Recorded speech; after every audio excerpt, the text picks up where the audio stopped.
সোনকালে ভাবিছোঁ গাড়ীখন ধুই পখালি লওঁ, কাৰণ গাড়ীখন ধুই নল'লে আমাৰ যাবও বেয়া লাগিব আৰু আঁতৰৰ পৰা মানুহে দেখিলে ভাবিব ইমান লেতেৰাকৈ গাড়ীখন ৰখাইছেনে।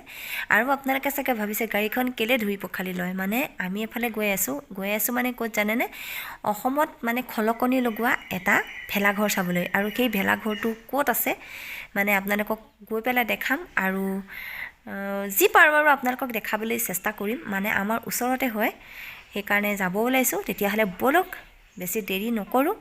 Good morning. এতিয়া মানে খাব লৈছোঁ, এয়া ভাত শেষেই হ'ল অলৰেডি, শেষতহে দেখুৱাইছোঁ। আৰু মানে আজি এনেকুৱা এখন ঠাইলৈ গৈ আছোঁ, ঠাইখন মানে কি আৰু কি বুলি ক'ম, মানে ব্যতিক্ৰমী মানে এটা বস্তু দেখাব গৈছোঁ ঠাইখনত, মানে কি লটাছ টেম্পুল আৰ্হিত এটা ভেলাঘৰ বনাইছে। আৰু তাৰ লগতে মানে এখন সুন্দৰ গাঁও বনাইছে, মানে গাঁও নহয়, আচলতে গাঁৱলীয়া পৰিৱেশত এটা ঘৰ। সেই গাঁৱলীয়া পৰিৱেশত সেই ঘৰটোত কি থাকে মানে সেই সকলোখিনি তেওঁ দেখুৱাবলৈ মানে বিচাৰিছে আমাৰ মানে ৰাইজক, আৰু তাকে দেখুৱাব গৈ আছোঁ। আপোনালোকে ভিডিঅ'টো সম্পূৰ্ণকৈ চাই থাকিব। আৰু মোৰ ভাতো শেষ হ'ল, আমাৰ মিষ্টাৰে গাড়ীখন ধুই লওক, এতিয়া ওলাই কৰি লৈ গৈ আছোঁ। একদম আপোনালোকক মানে ওলাই কৰি লওঁ বাৰু, তাৰপিছতে দেখাম, চাই থাকিব। ফাইনেলি আমি ওলাই আহিলোঁ গাড়ীত। মই পিছৰ চিটত বহিছোঁ, মানে আগত বহিব আমাৰ তেওঁৰ লগৰ এজন, মানে মেজৰ লগৰ নহয়, আৰু সেইকাৰণে এইটো চিটত মই বহা নাই। এতিয়া আমি গৈ আছোঁ, একদম আপোনালোকক তাতহে দেখাম, ক'ত গৈ আছোঁ তাতে দেখাম, চাই থাকক। আৰু বৰ্তমান আমি আহি পাই গ'লোহি সেই ঠাইখন। মানে আমি ক'ত আহিছোঁ গম পাইছেনে, জৰাবাৰী। আমাৰ মৰিগাঁৱৰে জৰাবাৰী হয়, আমাৰ ওচৰতে হয়, সেইকাৰণে আহিলোঁ। আৰু ইতিমধ্যে অলপ দিনৰ আগত, মানে দুদিনমানৰ আগত বাতৰিত দেখুৱাই গৈছে, আপোনালোকে হয়তো বহুতেই দেখা পাইছে বাতৰিত। এইখন গাঁও নহয়, আচলতে গাঁৱলীয়া পৰিৱেশৰ এটা ঘৰ তেওঁ বনাবলৈ চেষ্টা কৰিছে। আৰু কি আছে মই আপোনালোকক একদম এফালৰ পৰা দেখুৱাই গৈ থাকিম, চাওকচোন। মানে যিমানে আপুনি বাতৰিত হওক, ভিডিঅ' যোগেদি হওক চাই, তাতকৈ আপুনি নিজ চকুৰে চোৱাটো মজাই বেলেগ। মানে চোৱাটো, এইটো এটা টিং চাওক, আৰু এইটো কুঁৱা বনাইছে। কুঁৱাটো মানে এনেদৰে তেওঁ আগৰ দিনত যেনেদৰে মানে ৰছী টনা হয়, এই কুঁৱাটোৰ ভিতৰত টিংটো সোমোৱাই দিয়া, সেইটো পদ্ধতিত তেওঁলোকে এনেদৰে বনাবলৈ চেষ্টা কৰিছে। আৰু বস্তুটো ওচৰৰ পৰা দেখিলে একদম হাইলাখ মানুহৰ ঘৰত থকা নিচিনা লাগে, কিন্তু দূৰলৈ গ'লেহে মানে বনোৱা নিচিনা লাগে সৰু বস্তু। আৰু এইটো গোহালি ঘৰত মানে গৰু আছে, এজুটিছ গৰু নিচিনা লাগিছে, দেখিছেনে? কিন্তু গৰু নহয়, এয়া তেওঁলোকে কাঠেৰে বা মাটিৰে হয় নেকি বনাই থৈছে। আৰু ওচৰতে এইটো মেজি, মানে খেৰৰ মেজি, যিহেতু গৰুক খেৰ দিয়া হয়। আৰু এইটো হৈছে মেইন ঘৰটো চাওক। আৰু তেওঁলোকে হাতেৰে নুচুব বুলি লিখি থৈছে, কাৰণ বহুত মানুহ আহিছে এনেদৰে চাবলৈ। যদি ইজনে সিজনে চুই দিয়ে বস্তুটো বেয়া হৈ যাব, যিহেতু সৰু বস্তু, সেইকাৰণে। আৰু দেখিছেনে ঘৰখন, মানে ওচৰৰ পৰা দেখুৱালে একদম মানে এখন সম্পূৰ্ণ মানে এজটিছ ঘৰ, আৰু মানে মানুহ থকা ঘৰৰ নিচিনা লাগে। আৰু ইয়াত পল আছে, জাল আছে, মানে বহুত কিবাকিবি তেওঁলোকে দেখুৱাবলৈ চেষ্টা কৰিছে এখন গাঁৱলীয়া ঘৰত কি পায়। আৰু আপোনালোকে নিজে চাওকচোন, ইমান সুন্দৰকৈ বনাইছে তেওঁলোকে। আৰু মই ভইচ অভাৰ কিয় দিবলগীয়া হৈছে জানেনে, ওচৰতে মাইকটো বজি আছে, ভেলাঘৰ যিহেতু। আৰু এয়া জুহাল, ঢেঁকীশাল আপোনালোকে দেখিছে, ওচৰতে পিয়াও দিছে।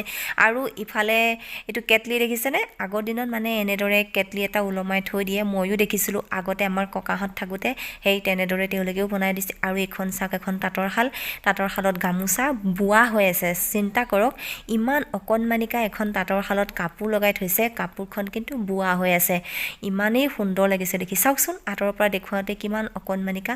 আৰু এয়া হৈছে মন্দিৰ, মানে গাঁৱলীয়া ঘৰত যিহেতু গোসাঁই ঘৰ থাকে, সেই গোসাঁই ঘৰ ভাগ। আৰু ওচৰতে আছে ভঁৰাল ঘৰটো চাওকচোন কিমান সুন্দৰকৈ বনাইছে। আৰু ওচৰতে এডাল দাৰ দিছে, দাৰ মানে কি, কাপোৰ মেলা। আৰু পিছফালে এড ড'ন্ট টাচ বুলি লিখা হৈ আছে, মানে চুব দিয়া নাই। আৰু এইটো হৈছে টিউবৱেল, দমকলটো কাঠৰ নহয়, বাঁহৰ। আৰু এইটো গা ধোৱা ঘৰ, আৰু ফ্ৰণ্টত সেইটো লেট্ৰিন ঘৰ বনাই দিছে। মানে ইমান সুন্দৰকৈ তেওঁলোকে উপস্থাপন কৰিছে বস্তুবিলাক। আপোনালোকে আহি হয়তো চাবহিও পাৰে, কিন্তু তেওঁলোকে এইবিলাক কিমান দিনলৈ মানে ৰখাব সেইটো গম নাপাওঁ, কিন্তু বহুত মানুহ আহিছে চাবলৈ। আপোনালোকক আমি দেখুৱাম। আজি ইয়ালৈ MLA অহাৰ কথা আছে, আমি গৈছিলোঁ আৰু মানে আপোনালোকক দেখুৱাবলৈ পাই আমি একদম বহুত আনন্দিত হৈছোঁ, মানে আনন্দ উপভোগ কৰিছোঁ। আৰু এতিয়া ওলাই আহিলোঁ, জপনাখন দিয়া হৈ আছে দেই, বাঁহেৰে সৈতে বেৰা দি দিছে, মানে যাতে গৰু ছাগলী জীৱ জন্তু সোমাব নোৱাৰে আৰু মানুহ সোমাবলৈ এনেদৰে জপনা দি দিছে। আৰু আঁতৰৰ পৰা দেখুৱাইছোঁ, চাওক কিমান সুন্দৰ লাগিছে। এখন সম্পূৰ্ণ ঘৰ, মানে গাঁৱলীয়া এখন সম্পূৰ্ণ ঘৰ চাওক। আৰু এইটো হৈছে ওচৰতে ভেলাঘৰটো হৈছে ল'টাছ টেম্পুলৰ আৰ্হিৰ। ইমান সুন্দৰকৈ বনাইছে দেখিছেনে ল'টাছ টেম্পুলটো।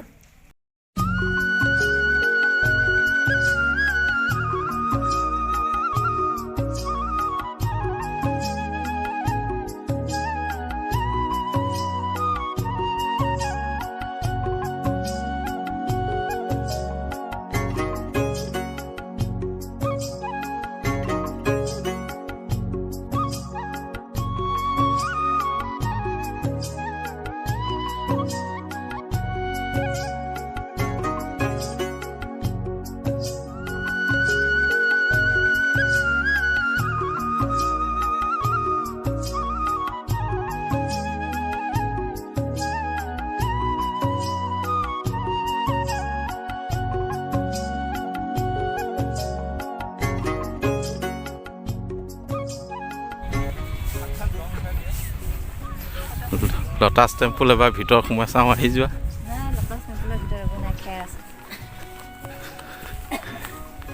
কি সুন্দৰকৈ নিৰ্মাণ কৰিছে লটাছ টেম্পুল। ৱেলকাম লিচা, আহি যোৱা। ইয়াৰ লটাছ টেম্পুলৰ ভিতৰত আমাৰ লিচা আহি গৈছে। একদম সুন্দৰ এটা পৰিৱেশ চাওক। ভেলাঘৰে বনাইছে, মানে ভেলাঘৰ লটাছ টেম্পুল আৰ্হিত। আৰু এইফালে লাহে লাহে মানুহবিলাক আহিবলৈ লৈছে, স্কুলৰ ল'ৰা ছোৱালীৰ পৰা ধৰি, মানে দূৰৰ পৰাও আহিছে। আৰু এই আমাৰ মিষ্টাৰো একদম পূৰা ৰিলছ বনোৱাত লাগি আছে। ৰিলছ বনাইছে, ভিডিঅ' কৰিছে, মানে ফটো চেলফি যোনে যি পাইছে আৰু তাতে ময়ো কৰিলোঁ বাৰু। মানে ইমান সুন্দৰ এখন ঘৰ আৰু কোনেও ফটো নুঠাকে থাকিবই নোৱাৰিলে। চাওকচোন কিমান সুন্দৰ লাগিছে। আৰু আজিৰ ভিডিঅ'টো ইমানতে সমাপ্ত কৰিছোঁ। ভিডিঅ'টো চাই কেনেকুৱা লাগিল প্লিজ কমেণ্ট কৰি জনাবলৈ নাপাহৰিব। সকলোকে আকৌ পুনৰবাৰ ভোগালী বিহুৰ শুভেচ্ছা জনাই আজিৰ ভিডিঅ'টো ইমানতে সমাপ্ত কৰিছোঁ। আৰু বহুদিনৰ মূৰত ভিডিঅ' দিছোঁ যদিও আপোনালোকৰ মাজত মই এতিয়াও আছোঁ, আৰু কিয় ভিডিঅ' দিয়া নাছিলোঁ মই নেক্সট ভিডিঅ'ত জনাই আছোঁ। তেতিয়াহ'লে আজিলৈ আহোঁ, বাই বাই।